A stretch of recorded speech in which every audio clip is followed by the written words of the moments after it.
The four old men invited the Tang monk to eat first, but he was so suspicious that he dared not take it right away. Only after the four old men partook of the food did Tripitaka also eat 2 pieces of the pudding. Each of them then drained the fragrant liquid and the goblets were taken away. As he glanced cautiously around, Tripitaka saw that it was so bright and luminous inside the shrine that they seemed to be sitting directly beneath the moon. From rock edges water flowed out, and from flowers came forth fragrance, unsoiled by half a speck of dust. This place of grace and elegance. Gladdened and comforted by such heavenly scenery, the elder could not refrain from chanting the following line. The mind of Chan seems like the dustless moon. With a broad grin, the elder naughty virtue immediately followed the lead and chanted, On us our muse shines as the cloudless noon. Squire Lonesome Rectitude said. Fine phrases are cut like rolled out brocade. Master Void Surmounting said. Like rare gems good lines are fashioned and made. Cloud Brushing Dean said. 6 periods are purged of their vain conceits. The Book of Odes a new compiler meets. This disciple, said Tripitaka, has in an unguarded moment blurted out a few words. It's like wielding the axe before the carpenter god.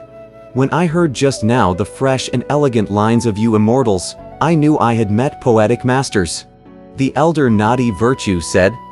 No need for idle chatter, holy monk. Those who have left the family must finish the work they started. If you begin a poem, you can't avoid finishing it, can you? We hope you will complete it. This disciple can hardly do that, replied Tripitaka. May I trouble Squire 8 and 10 to find the concluding lines and render the poem whole? That'll be wonderful. How cruel you are, said naughty virtue. You had the first line, after all. How could you refuse the last 2? To withhold your talents is hardly reasonable. Tripitaka had no choice but to finish the last 2 lines by reciting. Ere the tea darkens as pine breezes sing. This gay mood of songs fills my heart with spring. Bravo, said Squire 8 and 10. What a magnificent line, this gay mood of songs fills my heart with spring. Naughty virtue, said Squire Lonesome Rectitude. Since you are verily addicted to poetry, you love to mull over every line. Why not start another poem? Without hesitation, Squire 8 and 10 said, I'll begin in the manner of pushing the needle. Spring quickens me not, nor does winter dry. For me they are nothing, though clouds float by. Master Void Surmounting said, I'll follow you in that manner also.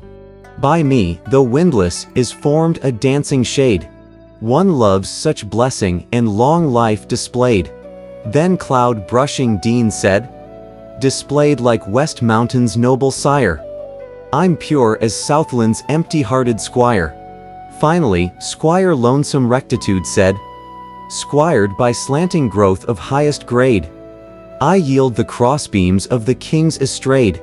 On hearing this, the elder was full of praise for them, saying, This is truly the most sublime poetry, its nobility reaches up to heaven. Though this disciple is without talents, he would make bold to begin another 2 lines. Holy monk, said Squire Lonesome Rectitude, you are someone accomplished in the way, someone who has received profound nurture. There's no need for you to do another linking verse. Please grant us an entire poem by yourself, and we shall make the utmost effort to reply in kind. Tripitaka had no alternative but to compose, smiling, a poem in the style of the regulated verse. A priest goes west to seek the Dharma king. To farthest shores some wondrous scripts he'd bring. Thrice blooming plants the poet's luck augment. Jewel tree blossoms waft the Buddha scent. To reach beyond the highest heights he'll strive, and try in all the worlds his office to live. When he the noble jade form captivates, the field of rights lies before Nirvana's gates. When the 4 old men heard this, they paid him the highest compliments. Then Squire 8 and 10 said, This old moron has no other abilities except audacity. I shall force myself to answer your poem with this one of mine. Aloof's naughty virtue, I scorn the Sylvan king. My fame spreads wider than this long-lived thing. Tall, serpentine shade o'er the mount is bent. The stream drinks my millennial, amber scent. I reach out to enhance the universe. Though wind and rain will my act and aim reverse. Declining I lack those immortal bones. With naught but fungi as my own gravestones. This poem, said Squire Lonesome Rectitude, begins with a heroic line, and the middle parallel couplets, too, show tremendous strength. But the concluding lines are far too modest. How admirable! How admirable! This old moron will also reply with this poem. My frosty face oft pleases the avian kings. My talents thrive by the hall of four great things. Pearl drops of dew adorn my jade green tent. A gentle breeze will spread my chilly scent. My murmurs at night the long porches attend. An old shrine in autumn my shadows befriend. To spring I give birthday gifts on New Year's Day. I'm the old master of the mountain way. Marvelous poem. Marvelous poem, said Master Void surmounting, laughing. Truly, it's as if the moon is putting the center of heaven under duress. How could this old moron reply in kind? But I shouldn't allow this opportunity to pass by, I suppose, and so, I'll have to throw together a few lines. Of towering talents close to lords and king. My fame by grand pure palace once did spring. On kiosks are seen green ethers descent. By darkened walls passes my faint, crisp scent. Upright forever I retain my mirth. For these roots are formed deep within the earth. Above the clouds my dancing shadow soars. Beyond those vainglorious, floral core. The poems of the three squires, said cloud-brushing Dean, are most noble and elegant. They show the finest purity and simplicity. Truly, they can be said to have come from a brocaded pouch. My body has little strength and my bowels have little talents, but the instruction I received from the three squires has opened up my mind. So, I, too, will offer this doggerel. Please don't laugh at me. In Chi-Yu gardens I delight a sage king. Through fields of way I'm free to sway and swing. No naiad's tears my jade-like skin had stained. But mottled sheaths had Han histories contained. By frost my leaves their true beauty reveal. Could mist henceforth my stem's luster conceal? With Ziyos passing my true friends are few. Though scholars praise my fame ever renews. The poems of the various immortal elders, said Tripitaka, truly resemble pearls emitted by phoenixes. Not even Ziyo and Zixia, those two disciples of Confucius, could surpass you. Moreover, I'm extremely grateful for your kindness and hospitality.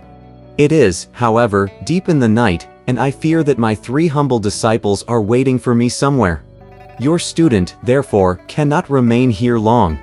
By your boundless love, let me leave now and go find them. I beg you to point out to me the way back. Please don't worry, holy monk, said the four old men, laughing.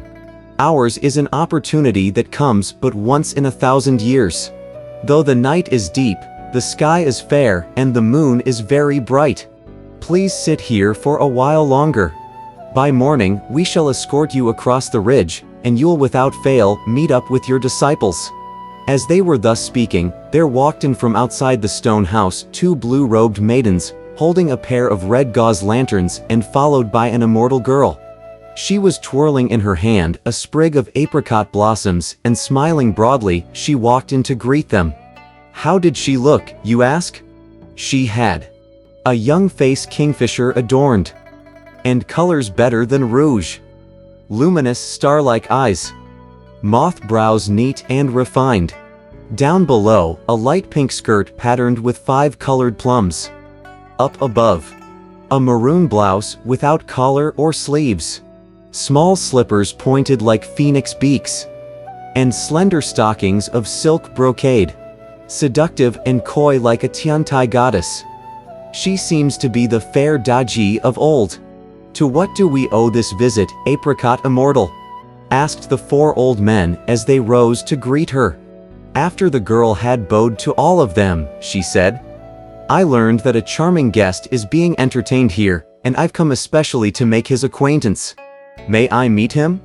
The charming guest is right here, said Squire 8 and 10, pointing at the Tang monk. There's no need for you to ask to see him. Bending low, Tripitaka dared not utter a word.